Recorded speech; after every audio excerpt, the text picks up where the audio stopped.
Ini Budi, ini Ibu Budi, ini Bapak Budi, Wati adik Budi. Oh, no, Amir kakak Budi, Wati kakak Budi. Halo semuanya, nama saya Yunita Arnel dan nama saya bukan Budi. Tapi kata-kata ini Budi, ini Ibu Budi, ini Bapak Budi itu dulu sangat sekali penting dalam kehidupan saya waktu saya masih sekolah dasar. Tawan dong umur saya berapa? Ya, di atas 50. Itu sudah pasti. Kali ini saya akan bercerita dalam bahasa Indonesia mengenai kata-kata Budi. Nama Budi membawa angan saya melayang pada saat masih mengenakan seragam sekolah dasar. Saat Budi dan keluarga menjadi bagian dari kehidupan saya sehari-hari. Saat guru bahasa Indonesia berdiri di depan kelas dengan penggarisan panjang menunjuk tulisan kapur putih pada papan hitam. Saat saya dan teman-teman sekelas melafalkan tulisan itu dengan keras dan lantang. Ini Budi, ini Bapak Budi, ini Bapak Budi, Wati adik Budi, Amir kakak Budi. Benar nggak sih? Aku nggak tahu. Itu yang saya ingat. Mungkin saya salah, tapi Budi dan keluarga menjadi bagian dari setiap anak-anak di Indonesia saat itu. Sekalipun pemeran dalam pelajaran membaca terdiri dari berbagai karakter pribadi, yaitu Budi, Amir, Wati, Bapak Budi, dan Ibu Budi yang aku nggak tahu namanya siapa. Namun, pemeran utama dalam teater ini adalah Budi. Cerita kehidupan keluarga tersebut bertumpu pada kegiatan yang dilakukan Budi. Apa yang dipikirkan Budi? Bagaimana Budi menikmati hidupnya? Bagaimana senangnya Budi bermain bola? Etc. DST. Semuanya bertumbuh pada Budi, dan Budi adalah sang selebritas pilihan. Entah kenapa saat itu Departemen Pendidikan dan Kebudayaan memilih nama Budi sebagai pemeran utama dalam pembelajaran membaca. Kenapa bukan Amir yang menjadi pemeran? Atau kenapa bukan Bapak Budi yang no name? Semuanya itu tidak pernah terpikirkan saat itu, saat saya masih bersekolah dasar. Arti Budi itu sendiri bagi saya saat sekolah dasar adalah tokoh dalam pelajaran membaca, nama teman sekelas yang duduk di barisan depan, dan berada dalam urutan 10 murid terbaik. Sebutan bagi seseorang yang bersikap baik hati dan tidak sombong. Kata Budi pun saya pelajari sebagai kata yang menggambarkan sesuatu yang positif. Akal Budi, hati Budi, baik Budi, Budi bicara, Budi pekerti, budidaya, Budi luhur. Segala sesuatu yang berbau Budi menjadi contoh yang patut menjadi teladan bagi setiap anak-anak di Indonesia. Sejak mereka mengenal abjad dan tulis-menulis, BUBU, DID, Budi. Sejak setiap anak menjejakkan kakinya dalam dunia pendidikan, maka mereka pun menjejakkan kakinya pada dunia BUBU DID. Mungkinkah pemerintah saat itu memilih Budi sebagai pemeran utama yang membesarkan setiap anak-anak yang ada di bumi Indonesia supaya bangsa Indonesia menjadi bangsa yang berbudi luhur, baik budi, berbudi bicara, berbudi pekerti, dan berhati seperti Budi?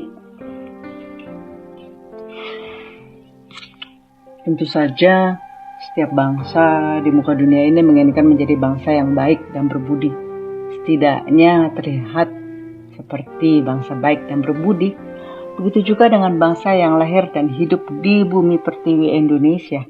Bangsa yang terkenal dengan keramat tamahannya dan berbudi bicara. Bangsa yang memperkenalkan kata budi sejak dini kepada setiap manusia yang ada di Indonesia.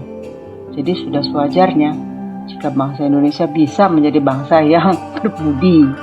Namun, pertanyaan saya saat ini, di abad ke-21 ini, apakah bangsa Indonesia sudah menjadi bangsa berbudi?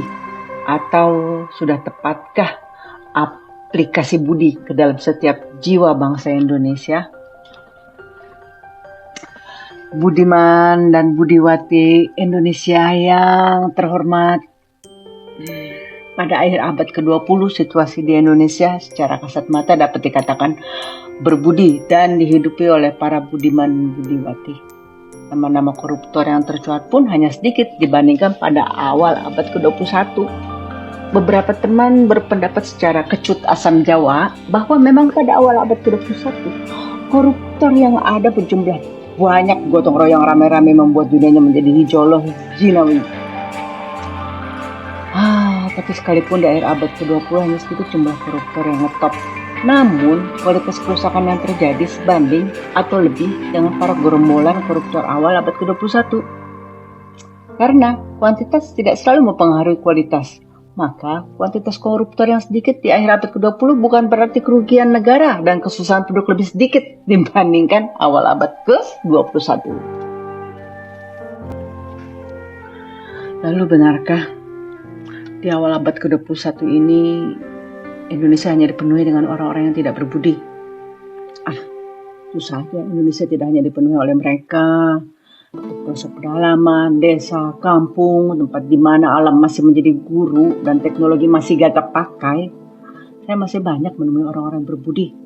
Orang yang berbudi pekerti dan membudidayakan alam serta lingkungan sekitarnya dengan baik dan efektif. Orang-orang yang masih berhati perut, mempunyai hati budi, yang turut memikirkan perut sekitarnya. Tapi mengapa mereka yang mencoba mengaplikasikan nilai budi malah masuk dalam kategori penduduk kelas 3 atau kelas akhir atau bahkan korban dari penduduk kelas 1? Lalu, salahkah menjadi penduduk kelas 1 atau penduduk kelas 2? Salahkah tinggal di kota? Salahkah mengenal modernitas dan teknologi? Jawabannya tentu saja tidak. Lalu siapakah yang patut disalahkan? Salah budikah? Jawaban dari pertanyaan ini saya jawab dengan pertanyaan lagi. Kenapa harus mencari siapa yang harus dipersalahkan? Berkaca adalah tindakan yang tepat. Mencoba mencari budi dalam diri sendiri, dalam identitas diri. Pertanyaan yang utama adalah kepada siapakah kita mengidentitaskan diri kita? Jawaban yang saya tawarkan adalah berkaca kepada himpunan budi, kepada budi yang merupakan satu himpunan yang terdiri dari berbagai elemen baik positif maupun negatif. Nama budi, jadi sesungguhnya apa sih budi? Kok bisa bernilai negatif? Dari mana? Oke ya, sedikit nih. Nama budi sejatinya berasal dari bahasa Sanskerta, buddhi, pakai 2D ya, tambah H, jadi B-U-D-D-H-I, yang berarti kebijaksanaan, pemahaman, atau kecerdasan. Di dalam kamus Sanskerta Inggris, buddhi didefinisikan sebagai kekuatan untuk membentuk dan mempertahankan konsep-konsep dan gagasan umum. Kecerdasan, akal, intelek, pikiran, penegasan.